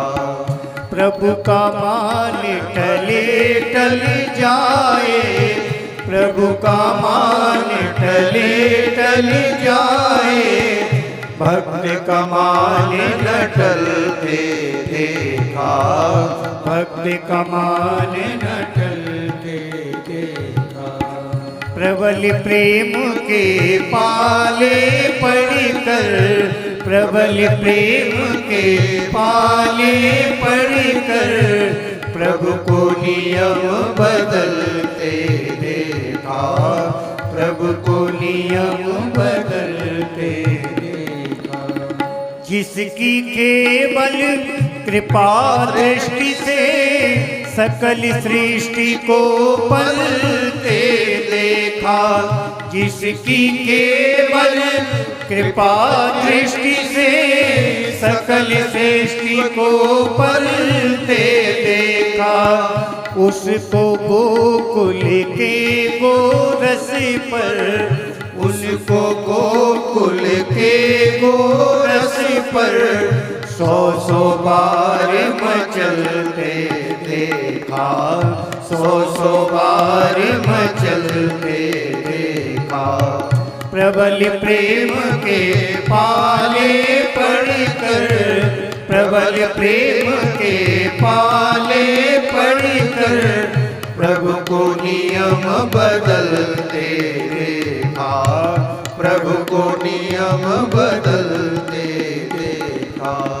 जिनके चरण कमल कमला के करतल से न निकलते देखा, जिनके चरण कमल कमला के करतल से न निकलते देखा, उनको ब्रज करील कुंजों में, उनको ब्रज करील कुंजों में कंटक पथ पर चलते देखा, कंटक पथ पर चलते देखा। प्रबल प्रेम के पाले पढ़कर, प्रबल प्रेम के पाले पढ़कर, प्रभु को नियम बदलते देखा, प्रभु को नियम बदलते देखा। जिनका ध्यान बिरंची संभूषण कादिक से न संभलते देखा, जिनका ध्यान बिरंची संभूषण कादिक से न संभलते देखा, उनको ग्वाली सखा मंडल में, उनको ग्वाली सखा मंडल में लेकर गेंद उछलते देखा, लेकर गेंद उछलते देखा। प्रबल प्रेम के पाले पढ़कर, प्रबल प्रेम के पाले पढ़कर, प्रभु को नियम बदलते देखा, प्रभु को नियम बदलते देखा। प्रभु का मान टले टल जाए, प्रभु का मान टले टल जाए, भक्त का मान न टलते देखा, भक्त का मान न टलते देखा। प्रभु को नियम बदलते देखा, प्रभु को नियम बदलते देखा। ये भगवान का सौलभ्य, इतने सुलभ भगवान हो जिसकी चर्चा पूज्य स्वामी जी महाराज कर रहे। तो इन आलवार संतों ने भगवान के इन दिव्य गुणों का अपनी गाथाओं में जो अनुभव किया, इन सब से हटकर अलग श्री विष्णु चित्त स्वामी ने अपनी गाथा में भगवान को केवल आशीर्वाद दिया, खूब आशीर्वाद दिया। और ऐसे नहीं, हाथी के ऊपर बैठकर और हाथ में मजीरा लेकर और गलियों में भगवान बटपत्रशाही भगवान के यहां गलियों में घूम घूम करके मजीरा बजा बजा करके भगवान को आशीर्वाद देते थे, घूम घूम कर पूरी वीथियों में। और जिस प्रबंध का वो गायन करते थे, पल्लांडु प्रबंध, आज भी दक्षिण भारत के सभी मंदिरों में प्रतिदिन भगवान को आरती करते समय, आशीर्वाद देते समय उसी प्रबंध से भगवान को आशीर्वाद भक्त लोग देते। पल्लांडु पल्लांडु पल्लाई रत्तांडु पलकोटि नूराइरम मल्लांड तिंडोल मणिवन्ना उन सेवड़ी सेवि तिरुक्काप्पु अडियो मोडुम निन्नियोडुम पिरुवन्नवाइरम पल्लांडु वडिवार सोदि वलत्तुरय्युम सुडराडियुम पल्लांडु पड़ई पोर पुक्क मुडंगुम अप्पाम जसनियमुम पल्लांडे। इस प्रकार कहकर प्रतिदिन भगवान को आशीर्वाद दिया जाता। आज भी द्रविड़ देश में यही भक्ति की मूल धारा है, जो भागवत के महात्म्य में कहते हैं उत्पन्ना द्रविणे साहम वृद्धिम कर्णाटके गता। इसीलिए दाक्षिणात्याचार्यों ने जो भाव प्रस्तुत किया है, उसी के प्रसाद का हम लोग विस्तार करते हैं, हमारे पूर्वाचार्यों ने जो लिखा है। तो वे श्री विष्णुचित्त स्वामी जी महाराज, और पढ़े लिखे कुछ नहीं थे महाराज, हाँ कुछ नहीं पढ़े, बगीचे में तुलसी लगाते थे, घास काटते थे, साफ करते थे बगीचा और तुलसी लगाते थे। ये राजा के यहाँ एक चर्चा हुई, राजा ने कहा परतत्व का कोई निर्णय कर दे आकर के कि परम तत्व कौन है, तो उसको मैं 10,000 स्वर्ण मुद्राएं दूंगा, 1,00,000 स्वर्ण मुद्राएं दूंगा, ऐसी प्रतिज्ञा थी। विष्णुचित्त स्वामी सोचने लगे, हम तो पढ़े लिखे नहीं, हम तो बगीचा में तुलसी ही लगाते रहे जीवन भर, फूल की सेवा करते।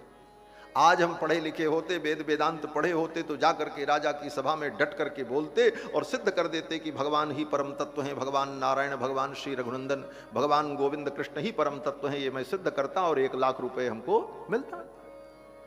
तो उस 1,00,000 रुपए से अपना घर बना लेते, अपनी गृहस्थी सजा लेते। बोले ना, इतना रुपए हमको मिल जाता तो हम अपने भगवान बटपत्रशाही भगवान का मंदिर इसको चमका देते, इसका जीर्णोद्धार कर देते। भगवान का मंदिर जीर्ण हो गया था, ये भावना हुई। रात में सोए, भगवान स्वप्न में आए और भगवान ने कहा विष्णुचित्त आप जाओ वहां और जाकर के शास्त्रार्थ करो, कल विजय तुम्हारी होगी। विष्णुचित्त स्वामी ने स्वप्न में कहा हम तो पढ़े ही नहीं, बोले जाओ, हम है ना। सवेरे जब नींद खुली तो भगवान की बात पर इतना भरोसा, चल पड़े, सभा में गए और जाकर के कहा हम आए हैं, हम निर्णय करेंगे परम तत्व कौन है, बुलाओ जितने विद्वान है सब लोगों ने कहा अरे ये खेत में खुरपी चलाने वाला आदमी, यही भक्तमाल है, भक्तों का चरित्र यही तो भक्तमाल है। वो खुरपी चलाने वाला ये व्यक्ति क्या वेद वेदांत पढ़ेगा, क्या बताएगा। लेकिन वो विष्णुचित्त स्वामी जब बैठे सभा में और विपक्षियों ने प्रश्न किया, तो जब उत्तर देना शुरू किया तो उनकी जिह्वा पर स्वयं भगवान विराजमान हो गए और समस्त वेद वेदांत का वर्णन करते हुए उन्होंने सिद्ध कर दिया कि परम तत्व भगवान श्री हरि है, सिद्ध कर दिया। इसीलिए आज भी उन विष्णुचित्त स्वामी की जब हम लोग स्तुति करते हैं तो यही कहते हैं गुरुमुख मनधीत्य प्राह वेदान शेषान। गुरुमुख मनधीत्य, गुरु के मुख से अनधीत्य, कुछ नहीं पढ़ा, लेकिन प्राह वेदान शेषान, संपूर्ण वेदों का जिन्होंने व्याख्यान कर दिया। गुरुमुख मनधीत्य प्राह वेदान शेषान नरपति परिक्लिप्तम शुल्कमादातु कामः। उस नरपति राजा के द्वारा निर्धारित जो शुल्क था, दक्षिणा थी, उसे प्राप्त करने के लिए नरपति परिक्लिप्तम शुल्कमादातु कामः स्वसुर ममर वंद्यम रंगनाथस्य साक्षात द्विजकुल तिलकम तम विष्णुचित्तम नमामि। उन विष्णुचित्त स्वामी को हम प्रणाम करते हैं जो भगवान के साक्षात स्वसुर हैं। उन्हीं की बेटी गोदाम्बा जी जिन्होंने भगवान से विवाह किया, भगवान का पाणी ग्रहण किया। तो वे स्वामी जी महाराज विष्णुचित्त आलवार नित्य भगवान को आशीर्वाद देते थे, मंगलाशासन करते। ये मंगलाशासन की दिव्य पवित्र परंपरा श्रीमद् वाल्मीकि रामायण से ही हमारे पूर्वाचार्यों ने ग्रहण किया कि भगवान श्री राम का कितना मंगलाशासन लोगों ने किया है। दंडकारण्य में भगवान पहुंचे तो उन महर्षियों ने मंगलाशासन किया। मंगलानि प्रयुंजाना प्रत्यगृह्णन् दृढ़व्रताः। आशीर्वाद देने की जरूरत क्यों पड़ती है? अब इस प्रश्न का उत्तर महर्षि वाल्मीकि स्वयं दे रहे हैं। यहां पर हम बच्चे को आशीर्वाद देते हैं, किसी को आशीर्वाद देते हैं इसलिए कि इसका अमंगल न हो, इसको किसी की नजर न लगे, इसका अनिष्ट न हो। और ये भावना हमारे मन में तब आती है जब हम अत्यधिक प्रेम और स्नेह में डूब जाते हैं। इसीलिए साहित्य के विद्वानों ने कहा कि अति स्नेही पाप शंकी। जिसके हृदय में अत्यधिक स्नेह होता है उसके हृदय में पाप की आशंका बनी रहती। पाप माने अनिष्ट, ये पाप माने वो पाप नहीं।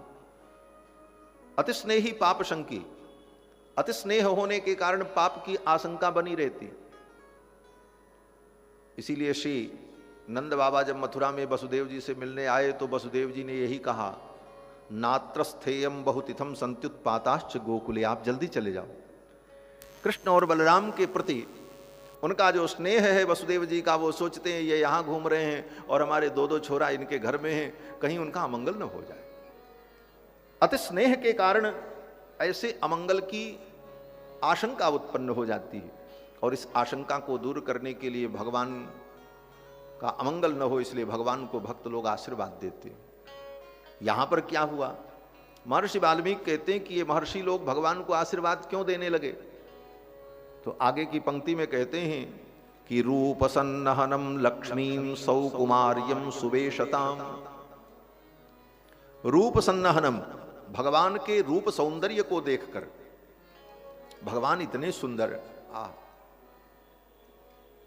हम लोगों के पास शब्द नहीं है कहने के लिए, किन शब्दों से भगवान के सौंदर्य का हम वर्णन कर पाएंगे। केवल यही कह सकते हैं भगवान बहुत सुंदर हैं, अति सुंदर हैं, और उससे ज्यादा कहना होगा तो क्या कहेंगे, बोले जिनकी सुंदरता पर करोड़ों करोड़ों कामदेव न्योछावर हो जाएं, ऐसे ठाकुर सुंदर। इससे ज्यादा और क्या शब्द लाएंगे ढूंढ करके। और भगवान के सौंदर्य का वर्णन करते हुए इसीलिए कहते हैं कोटि कोटि कंदर्प दर्प दलन पटियान, जो करोड़ों करोड़ों कंदर्प के दर्प का दलन कर देते हैं, ऐसे सौंदर्य निधान भगवान। तो भगवान के ऐसे दिव्य सौंदर्य को देखकर रूप सन्नहनम लक्ष्मीम, और उनके दिव्य लक्षण को देखकर, भगवान के लक्षण कितने दिव्य हैं। सुंदरकांड में श्री हनुमान जी महाराज ने वर्णन किया है, ऐसा सुंदर वर्णन किया है महाराज। श्री जानकी जी के पास पहुंचे तो श्री जानकी जी ने कहा, प्रभु के पास से आए हो? बोले हाँ। बोले तो बताओ प्रभु कैसे हैं? हनुमान जी ने जब वर्णन किया तो जैसे मानो हनुमान जी ने कोई पैमाना लेकर के भगवान के अंग प्रत्यंग को नापा हो। ठाकुर की नाक कितनी बड़ी है, कपोल कैसा है, हाथ कितने बड़े हैं, चरण कितने बड़े हैं, पूरी लंबाई कितनी बड़ी है, उनके अंग प्रत्यंग कैसे हैं, इस प्रकार संपूर्ण वर्णन भगवान के उन दिव्य लक्षणों का, एक एक रेखाएं उनके शरीर में कहाँ हैं, कौन से तिल के चिन्ह हैं और कहां पर कौन सा चिन्ह है, ये सब वर्णन किया हनुमान जी ने। सारे लक्षणों का वर्णन किया। आज दंडकारण्य के महर्षि भगवान के जब स्वरूप को देख रहे हैं तो रूप सन्नहनम लक्ष्मीम सौकुमार्यम, और भगवान की सुकुमारता, कितने सुकुमार हैं भगवान। भगवान के सौकुमार्य को देखकर, और सुवेशताम, और सुंदर वेश को देखकर। सुंदर वेश, भगवान तो कोई कपड़े भी नहीं पहने हैं बहुत अच्छे अच्छे, बलकल वस्त्र धारण किए हुए हैं, कृष्णाजिन धारण किए हुए, मुकुट भी नहीं है, किरीट भी नहीं है, कानों में कुंडल भी नहीं है, जटा मंडल मंडितम, जटा मंडल को ही मुकुट के आकार में बना रखा है। लेकिन यह भी वेश भगवान का इतना मनोहर दिव्य कि वे महर्षि भाव विभोर हो गए। वाल्मीकि जी कहते हैं कि रूप सन्नहनम लक्ष्मीम सौकुमार्यम सुवेशताम ददसुर विस्मित आकारा, वे महर्षि भगवान के सौंदर्य को देख करके विस्मित हो गए। ये विस्मित होने का भाव लिखा है आचार्यों ने कि अपलक नेत्रों से भगवान को देखने लगे, आंखें ऐसे खुली की खुली रह गई, पलक न गिर जाए, इस दर्शन से हम वंचित न हो जाएं। अपलक नेत्रों से वे महर्षि लोग भगवान का दर्शन करने लगे। रामस्य वनवासिना, और देख करके उनके मन में भय व्याप्त हो गया। ये इतने सुंदर हैं, इतने सुकुमार हैं, जंगल में भ्रमण कर रहे हैं, कहीं इनको किसी की नजर न लग जाए, ये नंगे पांव चल रहे हैं, कहीं इनके पांव में घाव न हो जाए, पीड़ा न हो जाए। इस प्रकार के अनिष्ट की आशंका हृदय में जब उत्पन्न हुई तो महात्माओं ने आशीर्वाद देना शुरू कर दिया, मेरा आशीर्वाद इनको लग जाए, मेरी तपस्या इनको लग जाए, इनका कहीं अमंगल न हो। ये ऐसे ही मुस्कुराते रहे, खूब आशीर्वाद। यहां पर जो कहते हैं रूप सन्नहनम लक्ष्मीम, भगवान कितने सुंदर, बोले इतने सुंदर कि इनकी सुंदरता को देख करके दंडकारण्य के जितने महर्षि थे वे महर्षि स्त्री भावापन्न हो गए। ये वर्णन श्री वेदव्यास जी महाराज कहते हैं पुराण में कि पुरा महर्षय सर्वे दंडकारण्यवासिनः राम रूपम हरिम दृष्ट्वा भोक्तुमैक्षन् सुविग्रहाम्। भगवान श्री राम का सौंदर्य, श्री रामावतार का सौंदर्य अद्भुत।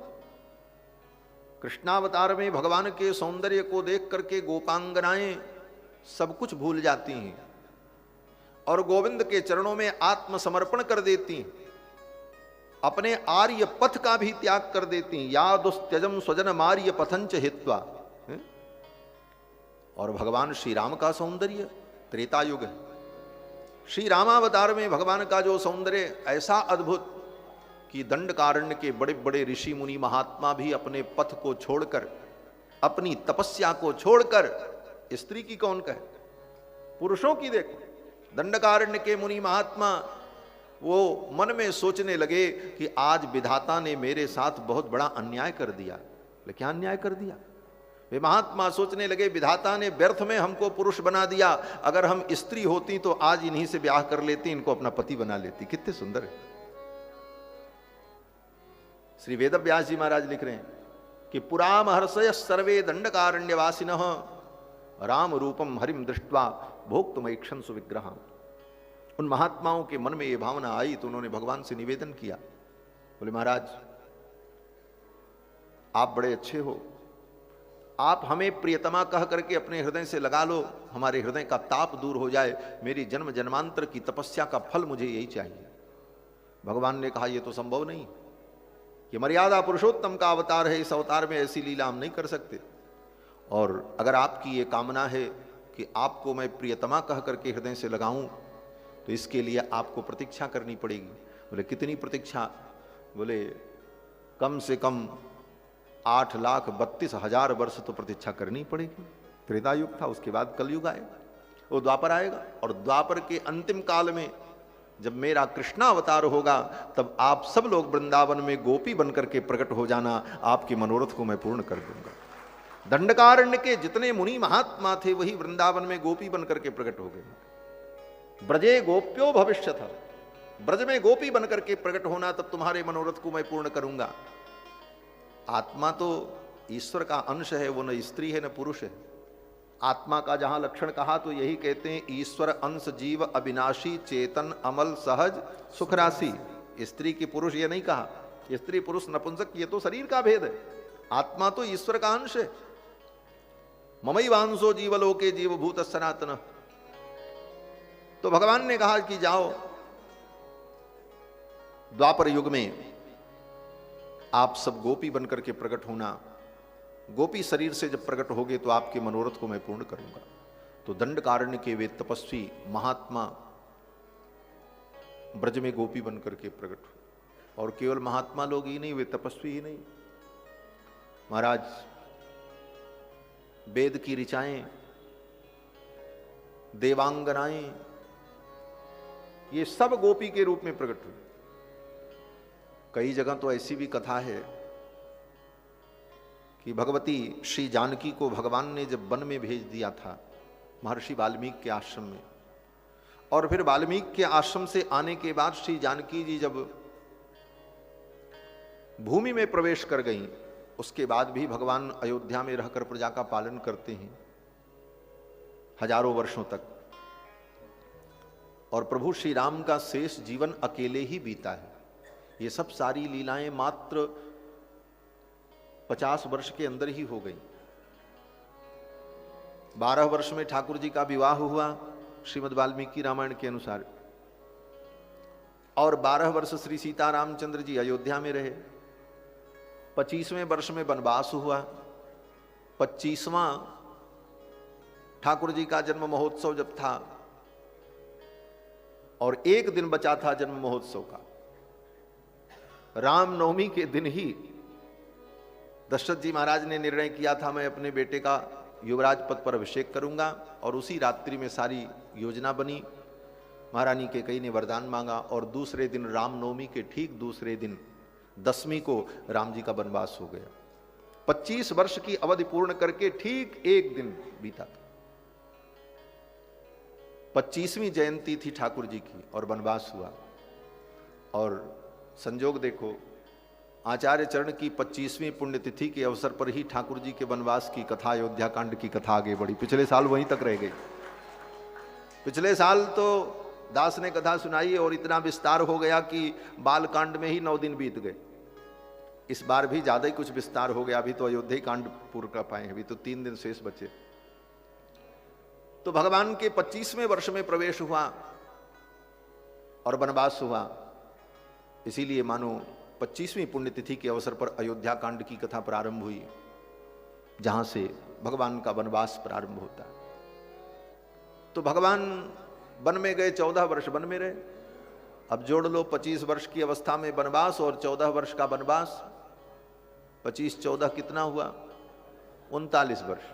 और फिर जब ठाकुर जी लौट करके आए और अपने गृहस्थ जीवन में थे, तो कुछ ही दिनों बाद श्री जानकी जी अंतर्वतनी हुई और अंतर्वतनी होने के पश्चात वो घटना घटित हुई और वाल्मीकि महर्षि के आश्रम में गई। और लगभग 10 वर्ष तक वाल्मीकि महर्षि के आश्रम में जानकी जी रहीं। और जब लवकुश बड़े हो गए 10 वर्ष के, तब वो लेकर के आई गुरुदेव वाल्मीकि के साथ और राम जी के चरणों में अपने दोनों बालकों को समर्पित किया और पृथ्वी में प्रवेश कर गई। कुल लीला श्री जानकी जी के साथ ठाकुर जी की अधिकतम 50 वर्ष की लीला। उसके बाद शेष 11,000 वर्ष तक अयोध्या में रहकर भगवान श्री रघुनाथ ने जो प्रजा का पालन किया है, अकेले किया है। क्या तप है राम जी का! इससे बड़ी तपस्या कोई जीवन में कर सकता है? ऐसा एकाकी जीवन। उसके बाद अपने प्रजा के हित के लिए, प्रजा के सुख के लिए सतत निरंतर चिंतन करना राम जी का आदर्श। इतने दिनों तक एकाकी रहकर और सारे कर्तव्य का निर्वाह करते हुए कहीं कर्तव्य से च्युत नहीं होते राम जी। भीतर दुखी होते हैं लेकिन किसी से कहते नहीं। इसीलिए आचार्य भवभूति ने कहा कि भगवान श्री राम के हृदय में जो पीड़ा है, वो पीड़ा कैसी है? कहते हैं पुटपाक प्रतीकासः रामस्य करुणो रसः। पुटपाक प्रतीकासो रामस्य करुणो रसः। जैसे पुटपाक होता है। पुटपाक क्या है? बोले वैद्य लोग जब औषधि बनाते हैं, भस्म बनाते हैं, स्वर्ण भस्म, रजत भस्म, तो बनाने की प्रक्रिया होती कि औषधि को मिट्टी के बर्तन में रखकर और उसी के बराबर दूसरा मिट्टी का बर्तन ऊपर से उसमें लगाकर और फिर मिट्टी से उसको लपेट करके चिपका करके मिट्टी का पिंड बना करके उसको सुखाते हैं। जब वो सूख जाता है तो धधकती हुई भट्ठी में उसे डाल दिया जाता है। उस मिट्टी के पिंड को जब भट्ठी में डाल देते हैं तो ऊपर से आंच इतनी लगती है कि भीतर की औषधि जल करके भस्म हो जाती है और सुरक्षित रहती, नष्ट भी नहीं होती। बाद में निकाल करके उसको खोल लेते हैं, औषधि भस्म तैयार। इसको कहते हैं पुटपाक। उस पुटपाक के अंदर कितनी ज्वाला होती है कि भीतर की औषधि जल करके राख हो जाती है। उसी प्रकार भगवान के हृदय में कितनी वेदना है, इस वेदना को कोई समझ नहीं सकता। आचार्य भवभूति कहते हैं पुटपाक प्रतीकासो रामस्य करुणो रसः। राम जी का जो करुण रस है वो पुटपाक के समान। और इस प्रकार भगवान 11,000 वर्ष तक एकाकी रहते और कर्तव्य का निर्वाह करते, क्षत्रिय धर्म का पालन करते। और क्षत्रियों का धर्म है यज्ञ याग आदि करना, राम जी करते। अब यज्ञ कैसे हो बिना पत्नी के? तो गुरुदेव ने कहा कि दूसरा विवाह कर लो। राम जी ने कहा हम एक पत्नी व्रत है। दूसरा कोई विकल्प बताया जाए कि मैं यज्ञ कैसे करूं? तो ऋषियों ने कहा दूसरा विकल्प यही है कि आप अपनी पत्नी की मूर्ति बना करके उनकी प्राण प्रतिष्ठा करके उन्हीं को बगल में रख करके यज्ञ करो, और कोई विकल्प नहीं। स्वर्ण की सीता जी बनाई गई और यज्ञ हुआ। और यज्ञ के पश्चात श्रीमन्नारायण नारायण नारायण, श्रीमन्नारायण नारायण नारायण, श्रीमन्नारायण नारायण नारायण, श्रीमन्नारायण नारायण नारायण, श्रीमन्नारायण नारायण नारायण, श्रीमन्नारायण नारायण नारायण, श्रीमन्नारायण नारायण नारायण, श्रीमन्नारायण नारायण नारायण, श्रीमन्नारायण नारायण नारायण, भज मन नारायण नारायण नारायण। सीताराम राम राम सीताराम राम राम सीताराम राम राम सीताराम राम राम सीताराम राम राम सीताराम राम राम सीताराम राम राम सीताराम राम राम सीताराम राम राम सीताराम राम राम सीताराम राम राम सीताराम राम राम। श्री सीतारामचंद्र भगवान की जय। स्वर्ण की सीता बनाई गई और यज्ञ हुआ। यज्ञ के बाद सीता जी की उस मूर्ति को अब क्या करें? अब वो सोने की मूर्ति है, उसको तोड़ के गलाया तो जा नहीं सकता, प्राण प्रतिष्ठा हो चुकी है। प्राण प्रतिष्ठा हो जाने के बाद मूर्ति को तोड़ना गलाना ये तो धर्म नहीं। तब बोले अब एक विकल्प है, एक मंदिर बनाया जाए, उस मंदिर में ये मूर्ति रख दी जाए और रोज पूजा हो, क्योंकि प्रतिष्ठित मूर्ति की रोज पूजा होनी चाहिए, भोग लगना चाहिए। मूर्ति मंदिर में रखी। अब उस मंदिर में मूर्ति की प्रतिदिन पूजा होने लगी। फिर राम जी ने यज्ञ किया। अब राम जी ने तो बहुत यज्ञ किया।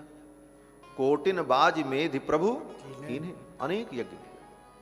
और जब यज्ञ होता तब नई सीता जी की मूर्ति बनाई जाती। यज्ञे यज्ञे भवत सीता कांचनी।